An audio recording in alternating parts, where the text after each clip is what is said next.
Hoje você vai aprender, hoje você vai compreender um dos segredos mais miraculosos dos dias atuais.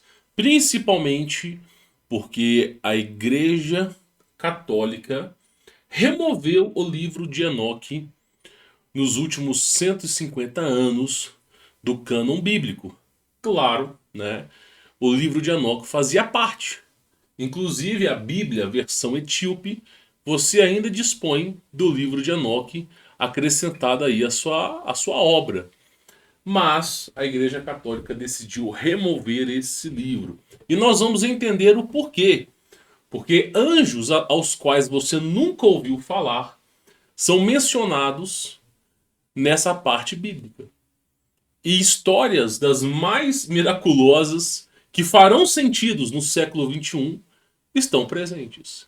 E você vai se aventurar por essa história não oficial, mas que traz segredos aos quais nunca antes foram revelados. Você, após assistir esse vídeo, não será mais a mesma pessoa. Isso eu posso garantir. Mas eu peço encarecidamente para você apoiar esse projeto. Dá muito trabalho desenvolver e construir esses e-books. E eles estão disponíveis, é claro, lá no nosso Telegram. Dá bastante trabalho desenvolver isso aqui. Então eu peço para você deixar o seu like e poder também compartilhar esse vídeo com seus familiares e seus amigos. Isso vai ajudar a divulgar esse projeto para que a gente possa continuar com esse trabalho aqui. Quem quiser conhecer o meu trabalho, desatar as amarras do sistema, já entendeu o sistema de subserviência e escravidão que o governo coloca na vida de cada um. Quem quiser o meu contato pessoal, tem links aí na descrição e também no e-book, tá? Então, por exemplo, no nosso e-book, você tem aí as referências de onde você consegue me encontrar, tá? Então é só você acessar por aqui. Pois bem, senhores, esse e-book ele está disponível no Telegram, assim como o outro e-book também dos dois sóis na Terra também já está disponível, tá? E você acompanha o nosso trabalho por lá também, tá? Essa aqui é uma videoaula extensa. O que eu vou falar de segredos que nunca antes estiveram disponíveis ao público, muito menos na internet. É uma aula que provavelmente, facilmente vai passar de uma hora aqui, tá? Mas é algo muito importante que eu preciso falar para vocês. Pois bem, Enoque e os Vigilantes, a história secreta de Azazel, Eva e Lumiel, ok? Inspirado no autor Michael Howey e sua obra Enoque, The Watchers, The Real Story, ok? Foi inspirada nesse artigo, nessa história que ele mesmo desenvolveu, ok?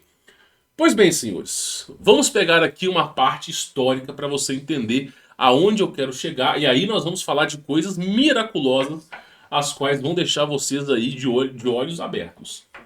No ano de 2002, o jornal britânico The Sunday Telegraph informou que o Vaticano havia proibido a veneração daqueles anjos que não apareciam nos textos autorizados na Bíblia, tá? Ó, isso é muito importante, ponto positivo para você não adorar anjos. Só que nós estamos falando da Igreja Católica, onde tem adoração de santo para tudo quanto é lado. Porém, alguns santos, alguns anjos em específico, foi emitida uma nota para não adoração, né? Então é isso que nós vamos tentar entender aqui.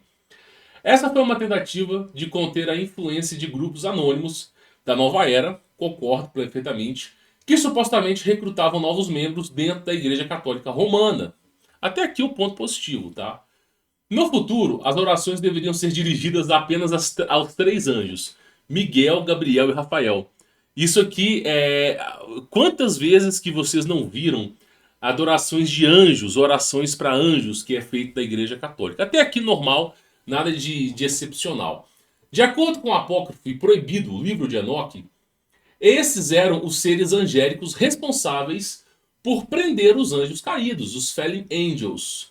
Iníquos ou vigilantes, The Witchers. Vigilantes é uma classe de anjos que não é falado na Bíblia, mas é um anjo que tem. O único anjo que tem formato humano são os vigilantes. Mas nenhuma outra classe de anjos tem formato como seres humanos. Apenas os vigilantes são anjos com formatos humanoides. O resto não tem nada a ver com seres humanos. Tu pega o Tronos, engrenagem com vários olhos. Tu pega serafins são basicamente réptil, parará-pururu, lianos, né, com asas, serpentes divinas e aladas. Tu pega os querubes, são anjos com cabeça de touro, águia, ser humano e boi ou de leão, né? E com quatro asas. Não tem nada a ver com o ser humano. Então, os únicos anjos a qual se assemelham aos seres humanos são os vigilantes. E agora a coisa vai começar a fazer sentido para vocês, tá?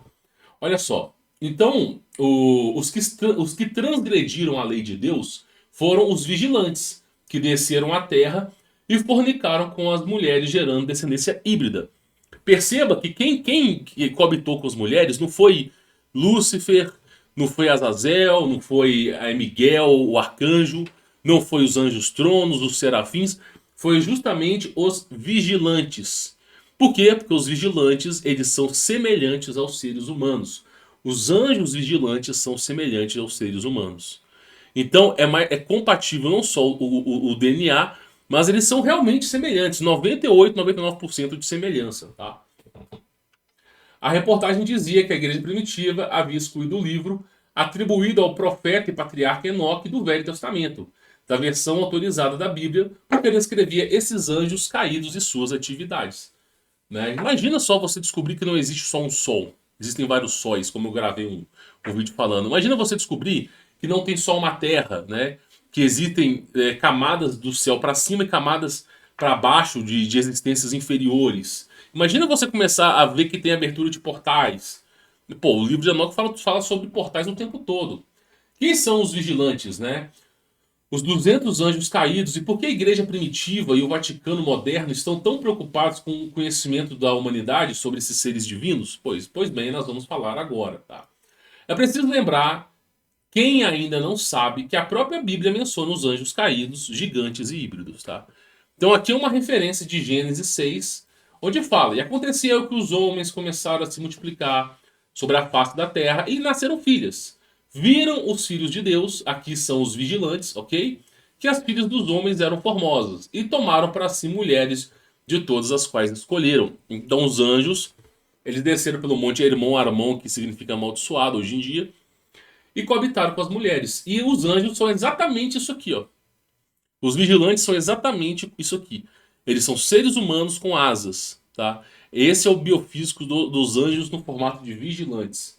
Então eles são exatamente parecidos com os seres humanos. E aí eles desceram, deserdaram do trono de Deus e vieram para a Terra, tá? Tradicionalmente, os Ben Elohim, os filhos de Deus, somavam várias centenas e desceram à Terra, originalmente no Monte Hermon, na Palestina, ok? Significativamente, esse era um lugar sagrado, né? Tanto para os cananeus quanto para os hebreus, que invadiram sob sua terra o comando de Abraão. Depois que veio se tornar um lugar amaldiçoado, tá? Em tempos posteriores, foi chamado de santuário de Baal, tá? Zeus, Hélios e Pan, a deusa Astarte, né? E foram construídos em suas encostas. Os filhos de Deus, né, os anjos caídos, também eram conhecidos como os vigilantes, né, e muitas vezes conhecidos como os Grigori e os Irim. Tá? Na mitologia judaica, os Grigori eram originalmente uma ordem superior de anjos que viviam no céu, mais elevado com Deus, e se assemelhavam aos seres humanos em sua aparência. Coloca na sua cabeça que lá em Gênesis fala que Deus criou o homem à sua imagem e semelhança. O ser humano, Adão, o primeiro, foi criado à imagem e semelhança de Deus. Ou seja, a criação divina dos seres humanos é uma criação embutida num alto atributo. Num alto atributo. Eu não posso confirmar aqui, mas eu creio que os seres humanos estavam acima dos querubins. Tá? Se você pega a Caverna dos Tesouros, o livro de Azar, tem referências que antes do pecado, Adão era temido pelos anjos, até mesmo pelos querubins. Então os querubins, eles davam uma certa distância para Adão, tinham medo de Adão. Né? Então Adão estava acima dos querubins, e querubins já é uma hierarquia alta. Os querubins eles perdem apenas para os serafins e para os tronos, da classe de anjos. Tá? E você tem os vigilantes, e é dito que os vigilantes, eles eles eram um nível bem parecido com o dos serafins. Eles só não superavam tronos porque são anjos que estão no passado, presente e futuro. Tronos são anjos que viajam pelo tempo. Então, nenhum anjo tronos deserdou, porque eles veem o futuro, eles veem o passado, eles veem o presente, e nenhum deles vai querer contemplar a perdição, né? E aí você tem aí os vigilantes que estão num nível bem alto, assim como até acima dos querubins. E são anjos com formato de seres humanos, tá? E outra coisa, estes anjos, eu vou falar aqui se vocês vão entender, tá? O título vigilante significa simplesmente aquele que assiste. Aqueles que assistem, aqueles que estão acordados, ou aqueles que não dormem. Esse título reflete a relação única entre os vigilantes e a raça humana desde os tempos antigos. Então o vigilante é o anjo que assiste a criação humana. Você tem ali como é que é o nome daquele desenho? Tem um não é Era de Ultron, não, os Vingadores, né? Você tem lá os Vingadores. Eles lançaram um desenho animado dos Vingadores. Eu não estou a par de Hollywood, tá? Mas lá nos Vingadores, você tem lá a questão daquele cara que queria governar o mundo, dividir o universo inteiro pela metade. Pois bem, tem uma versão animada, né? Uma versão animada. E nessa versão animada tem um anjo chamado Vigilante que é responsável por observar a Terra e não interferir.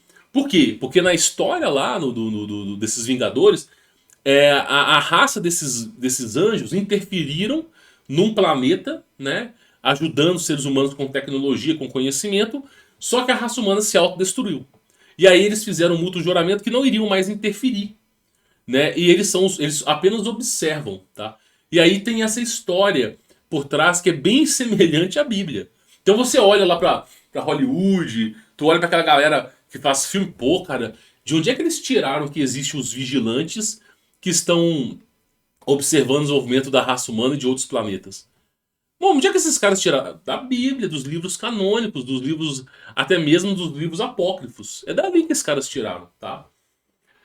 Na tradição esotérica luciferiana, eles eram uma ordem de elites especiais de seres angélicos, criados por Deus para serem pastores terrenos e dos primeiros humanos primitivos. Então, lá para a história de outra crença, que é o luciferianismo, na verdade, esses anjos eles eram os que deveriam guiar a humanidade. Tá? Eu já discordo um pouco disso, né? Mas eles eram os que deveriam guiar a humanidade. Era sua tarefa observar e zelar pela espécie humana emergente e relatar o seu processo. No entanto, eles foram confinados pela primeira diretriz divina de não interferir na evolução humana. Por que você não vê anjo voando pelo céu? Por que você não vê, pô, cara, tanto anjo nesse universo? Por que você não vê um anjo com asas voando pelo céu? Existe uma diretriz, uma lei divina, com uma severa punição para que anjos não interfiram na criação humana. Qualquer anjo que tentou interferir foi confinado ao Sheol. Foi confinado às prisões plasmáticas, que eu já vou falar aqui. Então, existe um consenso para que eles não se revelem. Todos que se revelaram foram capturados e presos. Então, não se revelem. Existe uma questão. Agora, quando Deus assim envia um mensageiro, um Malak, que é uma classe de anjo menor, esse tipo de anjo, que apareceu para Ló, para Abraão, até para Jesus Cristo, esse tipo de anjo inferior, ele é amando de Deus, ele tem uma permissão, né, um permécio para poder fazer a sua missão. Isso de forma sigilosa. Todas as vezes que os anjos aparecem, muitas vezes, na grande maioria das vezes na Bíblia, eles não estão em sua divindade, não em sua pleiade, não estão, eles estão simplesmente no formato humano. Depois eles desaparecem. Claro, tem momentos em exceções que aparecem anjos, tipo o nascimento de Jesus Cristo. Mas são momentos e raras exceções, né? A maioria deles se camuflam como seres humanos. Provavelmente você já se deparou com algum anjo, você já conversou com algum anjo sem nem mesmo saber. Eu me lembro, tinha uma história do Fernando Bartolomeu, que ele ficou perdido, né? Ele precisava chegar até um lugar, ele ficou perdido, começou a ficar à noite, o lugar era tenebroso, era perigoso, e ele precisava de informação para poder sair dali. Ele estava a pé, e aí, sem encontrar ninguém, ele começou a orar para Deus, e de repente apareceu um cara, né, falando com ele assim, ó, vai por aqui, para você ir, você tem que andar 3 quarteirões, depois você vai virar, fazer isso, aquilo, aquilo, aquilo. E ele conseguiu essa informação com esse cara. E quando ele foi embora, o cara falou assim, vai em paz, Fernando. Falou assim, vá em paz, Fernando. Só que Fernando não tinha falado o nome dele, né? E aí, tipo, você vê nitidamente que é um anjo, né? Aí ele foi embora, né? Depois ele chegou em casa, ele começou a raciocinar e percebeu que aquilo ali era algo divino de Deus, né? Então, muitas vezes, os anjos de Deus aparecem, nos ajudam. Muitas vezes, por exemplo, o cara tá pra pular na ponte, o cara tá louco, doidão. Teve um dia ruim, brigou com a mulher, não sei o quê. Aí de repente aparece um cara do nada e começa a conversar com ele, né? E aquele cara convence aquele cara a não pular, não fazer besteira nem nada. E aí o que acontece? Aquele cara, se você olhar registro histórico, nunca teve dados daquela pessoa, nunca existiu. E aquela pessoa, na verdade, é uma manifestação do anjo que veio a mando de Deus para interferir naquele momento, para que você tenha uma segunda chance. Isso acontece demais. Raro é você não ter um momento como esse. Só que é a mando de Deus. São conhecidos como os Malak, tá? Os anjos que vêm em formato humano e nos guiam, tá? A mando de Deus. Pois bem, vamos continuar para você poder entender aqui, tá? Infelizmente, eles decidiram ignorar, né, o comando de Deus e desatar suas ordens e se tornar professores para a raça humana, com repercussões infelizes para eles e para a humanidade. Né? Tentaram ajudar a humanidade a se desenvolver, mas olha o resultado final, meu irmão. Nós temos aí hoje o Transdragão. Né? Importante não confundir os Enoques, tá? Isso aqui eu vou deixar bem claro, que é o seguinte.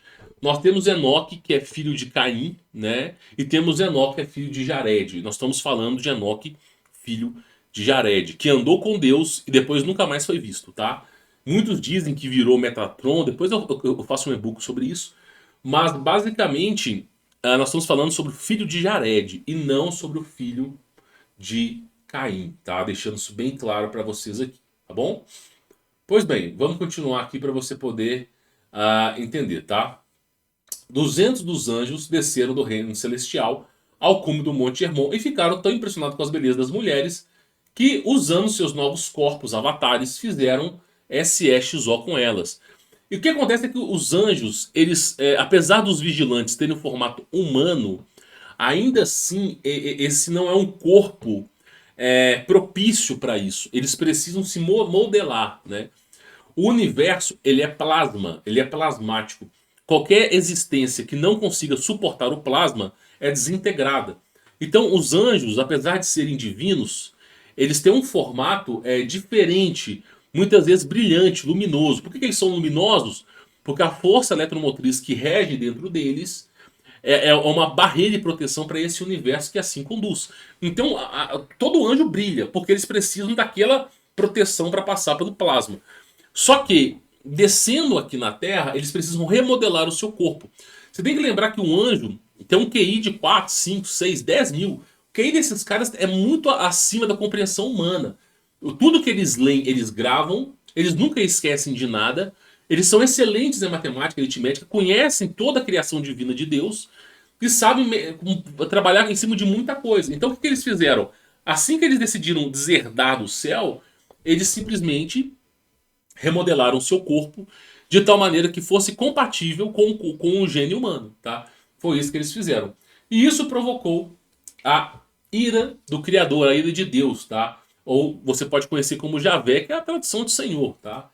E de acordo com a Bíblia, a consequência dessa miscigenação entre os caídos e os seres humanos mortais levou à criação de uma prole meio angelical e meio humana, de seres híbridos. Primeiramente, os elfos, tá? E você vai entender que eu vou falar um pouco aqui. Essas crianças híbridas eram chamadas de Nefilins e eles eram a raça de gigante. Porque os seres humanos, antes do dilúvio, a média de estatura era de 60 metros, que é a mesma estatura de um querube, de um querubim. Os santos sentinelas são a única classe de anjos que tem 3 mil metros de altura.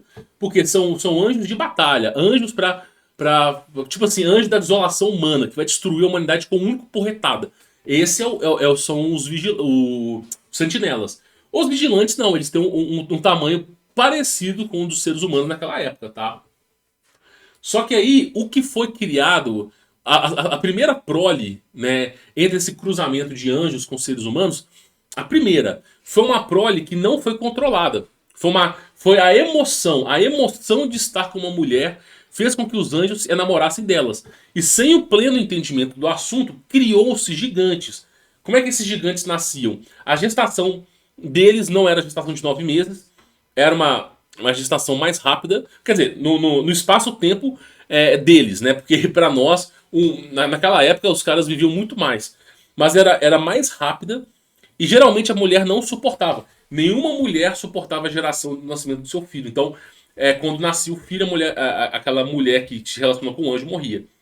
E aí aquele filho ele crescia muito rápido, em questão de centímetros em centímetros por dia, numa velocidade astronômica. E rapidamente esses anjos que nasciam pequenos, estavam imensos. Só que excedendo 60 metros, e a Terra era muito maior que agora, eles continuavam crescendo, crescendo, crescendo, crescendo, até chegar a um cume de ter nefilins de 1.000 metros de altura. Às vezes, umas alturas assim absurdas. E aí, o que aconteceu o quê? Vocês vão entender a história. Eles ficaram imensos, imensos, imensos, imensos. Essa foi a primeira criação, né? A primeira criação. E aí a coisa saiu do controle. A segunda criação já foi mais remodelada, que é conhecido como os elfos, tá? Que já é algo menor, mais inteligente intelectualmente. Você vai entender a história aqui, tá bom? Olha só, os anjos caídos ensinaram suas esposas e filhos uma variedade de novas habilidades tecnológicas, inclusive discos voadores, abertura de portais, tudo isso aqui veio deles.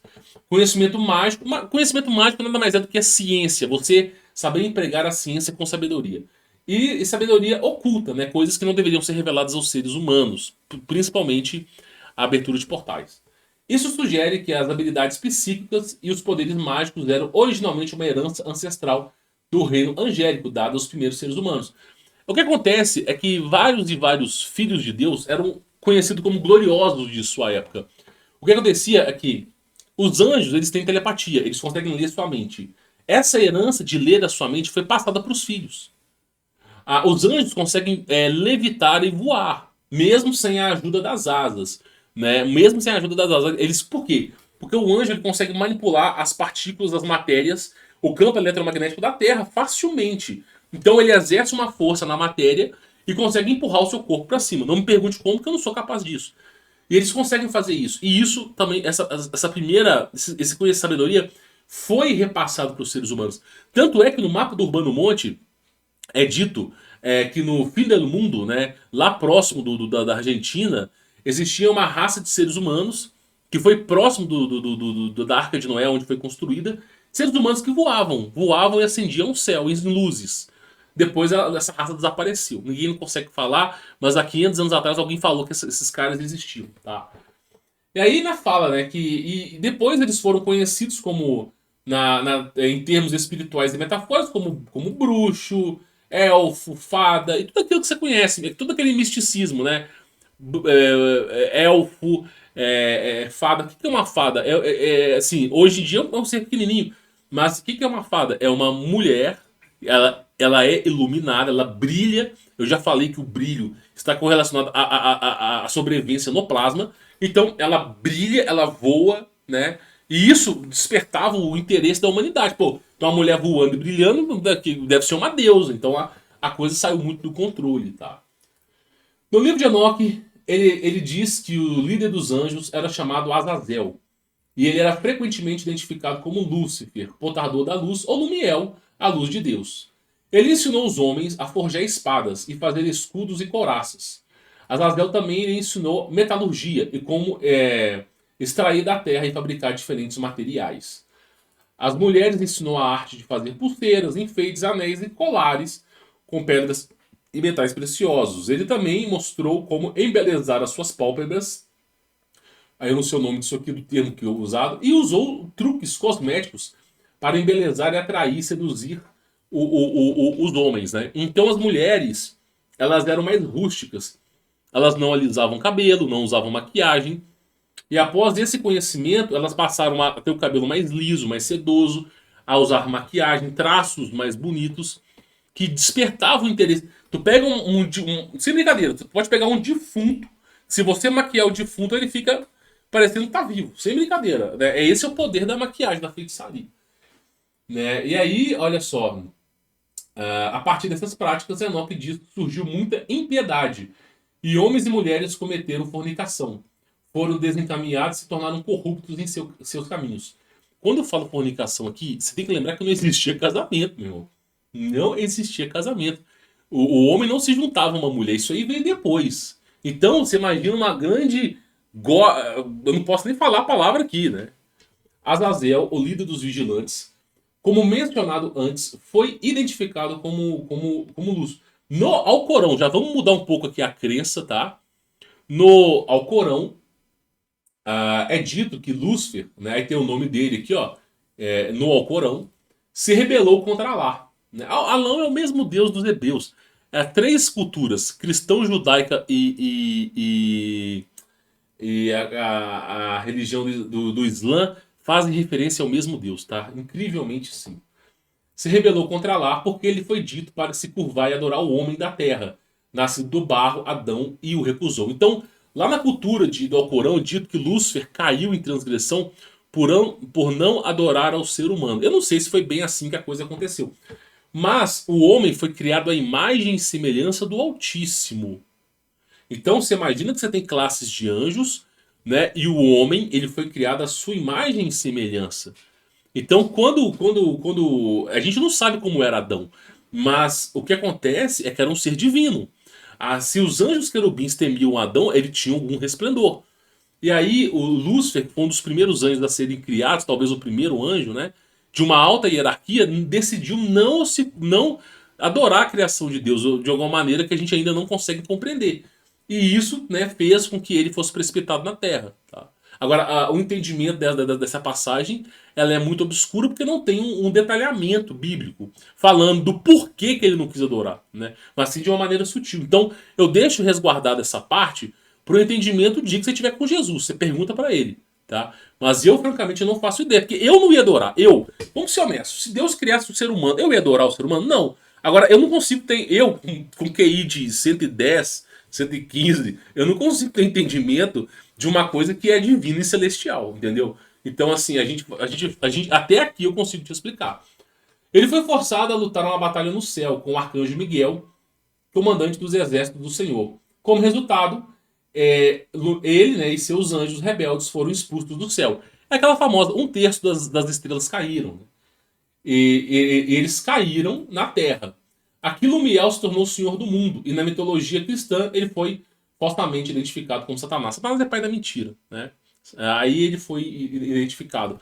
Quando fala que um anjo encarnou, ele não nasceu como bebê. Não é isso. Ele usou um corpo, um avatar. Eles usaram tecnologia para a criação de um corpo humano. Tá? Você já viu os chineses já desenvolveram um sistema de casulo que gera o bebê fora do ventre da mulher?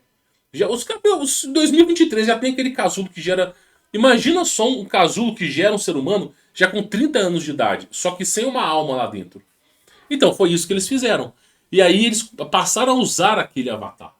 O termo correto muito se diz encarnação, mas na verdade é avatar. O termo correto é avatar.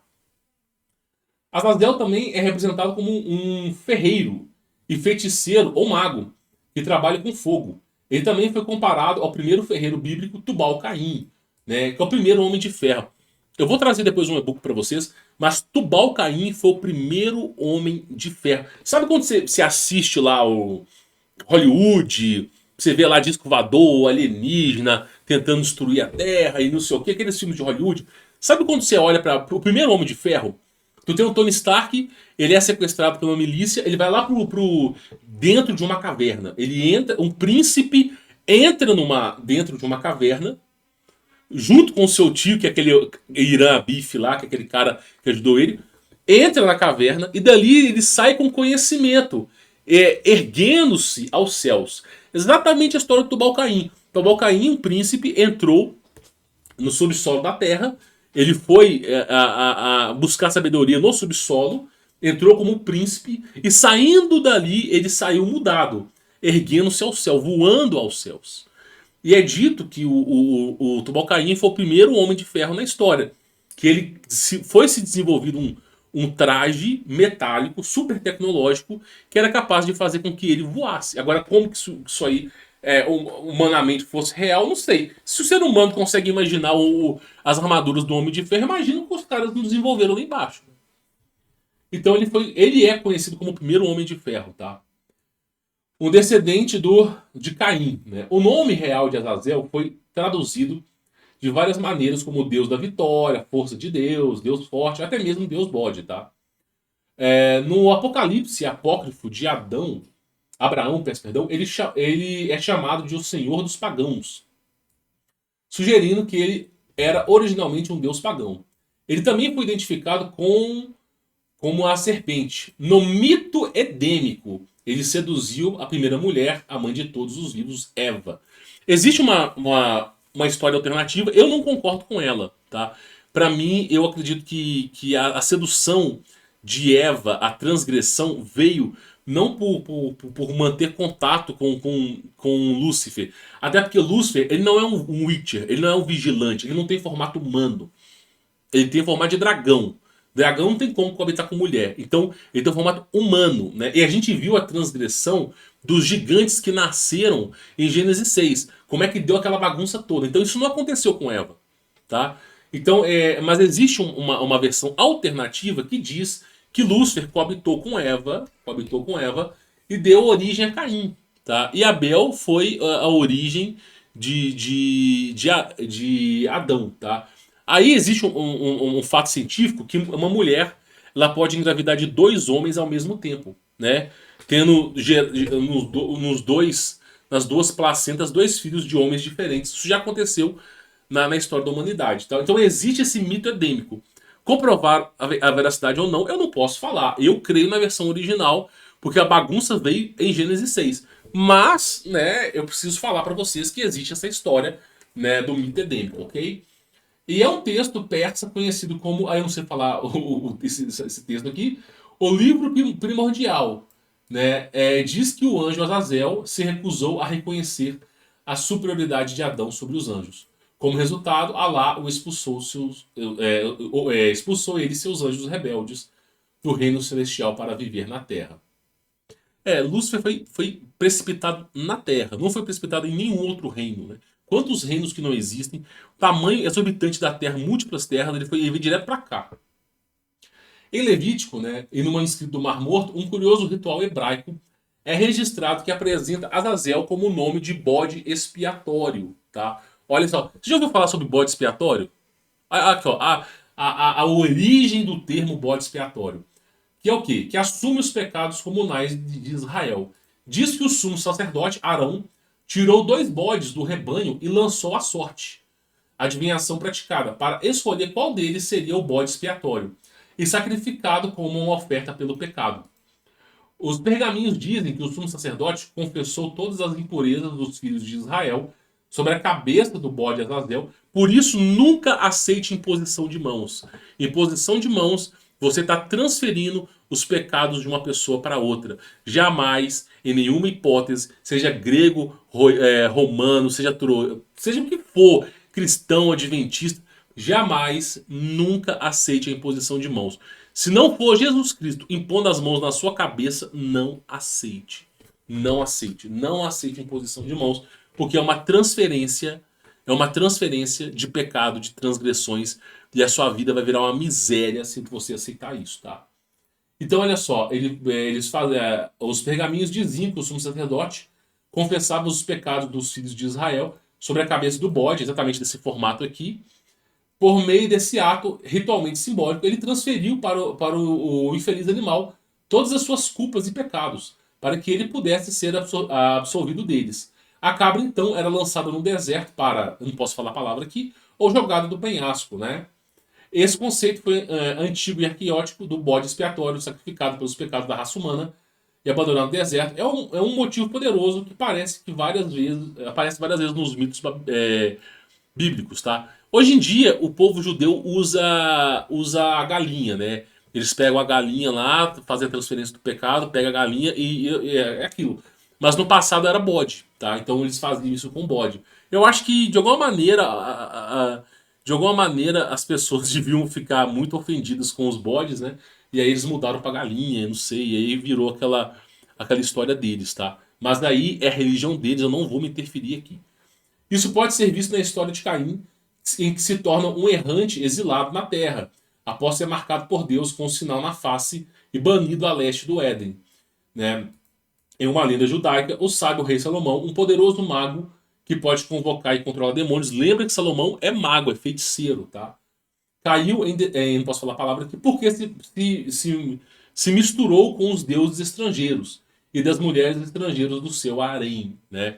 Salomão, não coloca na sua cabeça que Salomão acreditava em Deus, não. Que Salomão era mago, era feiticeiro, era bruxo.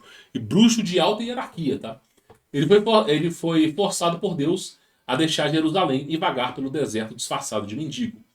Quando Jesus foi crucificado, ele simbolicamente assumiu o papel de bode expiatório. Sacrificar o que morre para limpar os pecados da humanidade. Então, da mesma forma que o povo judeu usa o bode para. Ou usava, né? Para tirar os pecados do mundo, Jesus Cristo foi da mesma forma a ovelha que foi sacrificada para tirar os pecados do mundo, tá? Olha que coisa interessante aqui. Na tradução cabalística, Naamã, né, a irmã do primeiro ferreiro bíblico, Tubal-Caim, seduziu Azazel e ela foi associada a Ishna, que é uma referência a hinduísta do povo da Ásia, tá? Persa Ásia. Então acontece, olha só, Semiasa é visto como um emissário de Umiel ou um dos seus avatares, um ser divino, né, em forma humana. Ele não apenas se apaixonou por mulheres humanas, mas também pela divindade babilônica Ishna, a deusa do amor e da guerra. Ou seja, Semiasa ele se apaixonou pela irmã de Tubal-Caim, cara. Né? E ela prometeu, molhar o biscoito com ele, se em troca ele revelasse o nome secreto de Deus. Né? Porque naquela época as pessoas conseguiam pronunciar o nome de Deus porque as pessoas eram semelhantes ao Altíssimo, tá? Quando Semiasa disse a ela, né, ela usou esse conhecimento proibido para acender as estrelas. O nome de Deus me parece ser uma chave para você acessar qualquer coisa, sem limitações. Por isso que ele é proibido aos seres humanos, proibido à criação. Enquanto isso, os outros vigilantes foram cercados pelos arcanjos e punidos por Deus. Semiasa voluntariamente se arrependeu do seu erro e se sentenciou na constelação de Órion. Né? E aí, se você analisar as prisões, as estrelas, assim, tirar aqueles telescópios malucos que não mostra nada, tu pegar uma câmera hoje que dá um zoom do cacete, tipo uma Nikon P200, o cara vai lá no zoom eterno ali, você vai ver que as estrelas elas parecem luzes flutuando em água.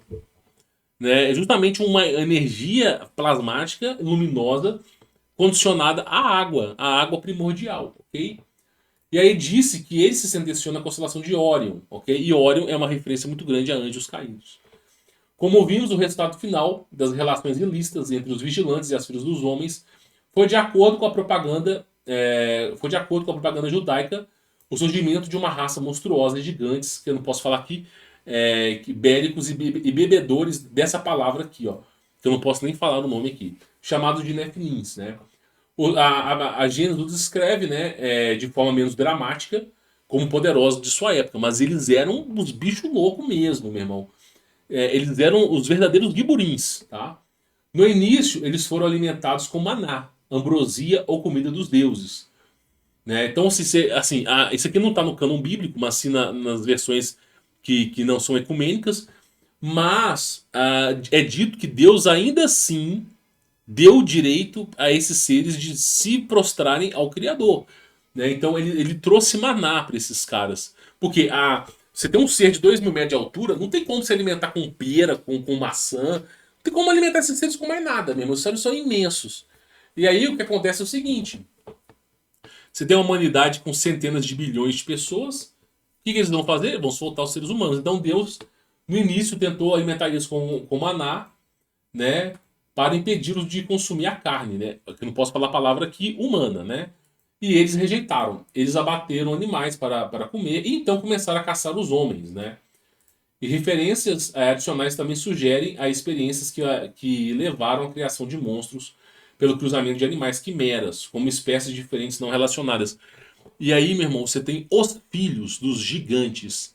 Que os gigantes eram, assim, a primeira criação, a primeira leva desses filhos dos anjos eram seres perversos. mas eram seres que, de alguma maneira desconhecida, conseguiram criar quimeras, esfinges, seres centauros, seres que hoje são mitos para nós, lendas. Mas é dito que foi por conta desses caras que tudo isso nasceu, tá? O livro do Jubileu diz que os arcanjos amarraram os vigilantes nas profundezas da terra, aqueles que transgrediram pelo Monte Hermon, nas profundezas da terra, e na tradição judaica eles estão aprisionados em um misterioso segundo céu. Aí fala que Lúcifer está no segundo céu também, tá? Então nós temos o primeiro céu e o segundo céu. O primeiro céu é o que nós estamos. O segundo céu que está acima do domo, né? É basicamente isso. No entanto, também é dito que alguns desses poderosos guerreiros têm um lugar especial reservado para eles no Sheol, submundo judeu. Lá dizem que estão em estado de êxtase, com escudo e lança intactos, tá? Simbolicamente, Lúcifer ou Lumiel é conhecido como o Senhor da Luz e é o primogênito da criação. Ele representa a energia cósmica ativa do universo e foi identificado como fogo, portador da luz, que trouxe fogo ao homem, poder fálico, pensamento independente, consciência, progresso, liberdade e independência. A fundadora, né, da Sociedade Teosófica, Helena Blavatsky, descreveu ele como portador da luz, tá?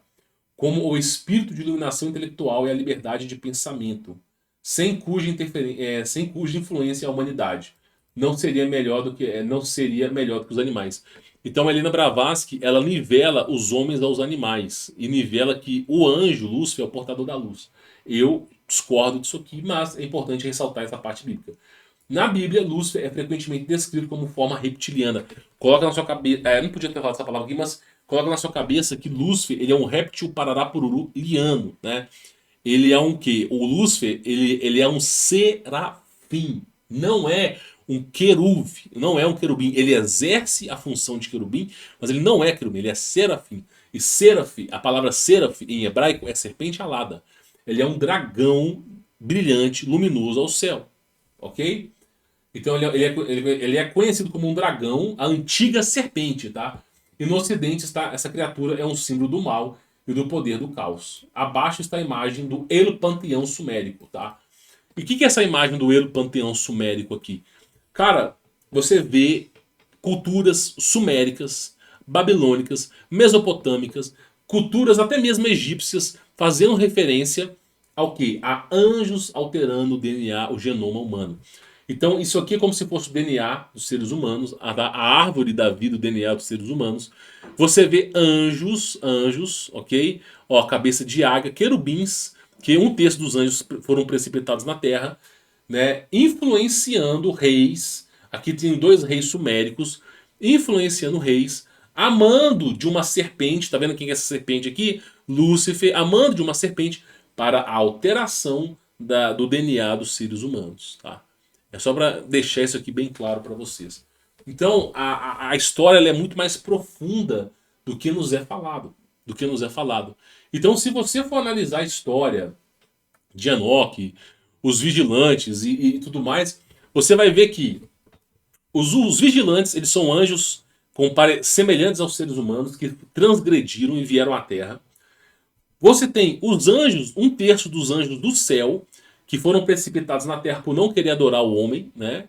Adorar Adão, e que simplesmente passaram a interferir na criação divina de Deus.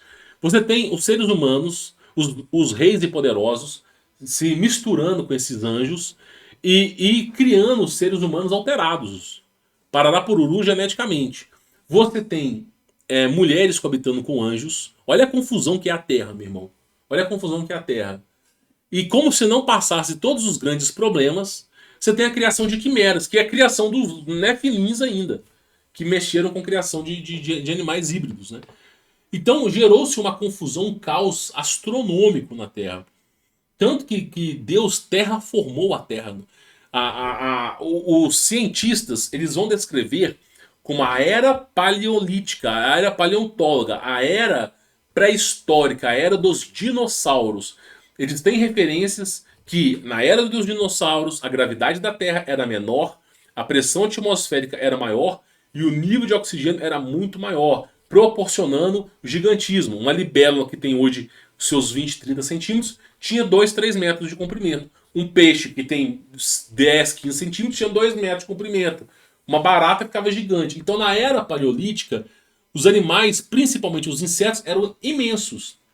Isso aí já é um senso comum da academia científica. Agora, o que acontece é que essa era, para nós, é conhecida como era pré-diluviana. E nessa era os seres humanos habitaram também, que a gente já tem imagens em paredes de cavernas de dinossauros e seres humanos coabitando entre si. Tá? Então acontece, nessa era os seres humanos eram grandes. Depois do dilúvio, foi uma guerra plasmática, foi uma coisa absurda, gigante. A Via Láctea, que você conhece, é uma rachadura no domo. A coisa foi bizarra, foi a maior guerra que já... A verdadeira guerra nas estrelas, né? E aí houve uma mudança do epicentro todo da Terra. Deus terraformou a Terra novamente. Ele alterou a gravidade da Terra, tornou muito mais pesado a Terra do que antes, tornou a gravidade da Terra insuportável para seres gigantes, ok? Além disso, ele tornou o ar mais rarefeito, tanto é que todo fóssil de dinossauro parece que o dinossauro está tendo asfixia. Pode perguntar a qualquer historiador que estuda a história dos dinossauros. Pode perguntar para qualquer um deles. Todo dinossauro parece que está asfixiado. E aí tirou o oxigênio, deixou mais rarefeito. E todo animal que não esteve presente na Arca de Noé, o dirigível, né, segundo o Zé Ramalho, que na verdade eu tenho o entendimento que aquilo ali é até mesmo uma arca, um disco voador em formato de arca. Todo animal que não estava ali dentro, ele foi erradicado na Terra. Os animais que estavam presentes na arca, eles foram modificados. Isso é óbvio, um animal gigante não podia mais existir naquela situação. Foram modificados para que eles pudessem se comportar a nova Terra. E aí o que acontece é o seguinte, até a geração de Noé foi modificada para se comportar a Terra. Só que o Noé, ele tava, imagina, ele foi o último gigante. Noé, ele simplesmente estava com uma pressão atmosférica mais forte do que antes, um ar mais rarefeito. Primeira coisa que ele fez quando ele saiu da arca foi a produção de vinho para se beber. Por quê? Desde os tempos antigos, quando você tá para morrer, é se dado vinho ao homem. Isso aí é um fato histórico, mitológico e antigo, que hoje já é comprovado pela ciência. Então, na época do passado, até o período renascentista, dos reis e poderosos, já é falado, a pessoa quando estava no seu leito, já estava dessa para morrer, eles começavam a entregar vinho para a pessoa. O vinho, ele combate a dor, combate as dores musculares, combate um monte de coisa, deixa a pessoa mais feliz, e aí você vai tomando um vinho, porque você sabe que ali são seus últimos dias. E não por ter passado aquela situação pesada, ele começou a tomar vinho, vinho, para poder suportar aquela situação, tá? Então foi um período pesado. A carga que Noé carregou, pregar durante 100 anos, construir uma arca e sobreviver num ar rarefeito com uma gravidade absurda, foi algo pesado. Não podemos tirar o mérito dele, né? Porque ele cometeu, não. O cara é perfeito, só Deus, né? Então, assim, essa é a história que é se falado sobre Eva, Azazel, Lumiel. E esse PDF você encontra no nosso veículo de Telegram aí oficial, tá? Para você poder baixar, você pode baixar e conhecer aí. Peço para deixar o seu like, isso é muito importante para ajudar a divulgar esse projeto. Não custa nada você vir aqui embaixo e deixar o seu like, tá? Compartilhe esse vídeo com seus familiares e amigos, tá? E quem quiser conhecer meu trabalho, é preciso verificar a disponibilidade de vagas, se está aberto as vagas ou não. Aí você vem aqui embaixo, aqui Nova Turma, e dá uma conferida, tá bom? Bom, vou ficando por aqui, espero que vocês tenham gostado dessa história, tá? E em breve eu trago mais para vocês. Mas o que me motiva a trazer mais histórias como essa, vídeos que chegam a facilmente 50 minutos para mais, o que me motiva é necessariamente que vocês estão assistindo, né? Porque a partir do momento que vocês não vão mais assistir esses vídeos, eu vou começar a falar de outras coisas, de coisas mais simples, de vídeos mais aleatórios e a coisa mais... Agora, se vocês derem ênfase e força a esse projeto, vou continuar trazendo conteúdo para vocês, tá bom? Bom, vou ficando por aqui, fique na paz.